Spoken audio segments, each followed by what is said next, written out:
Sabi hingal ko. Ito nga sa Kakarigan. O, puro kahoy. Diba? Magkatapos namin magbiyahe ng ang haba-haba. Ngayon.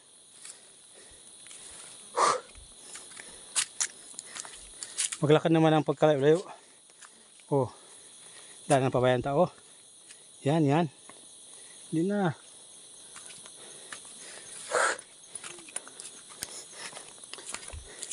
Kanina, bibig ko ang apo ko. Hirapan ako. Doon papunta namin.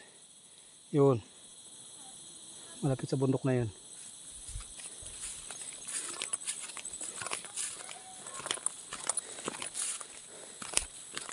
Grabe.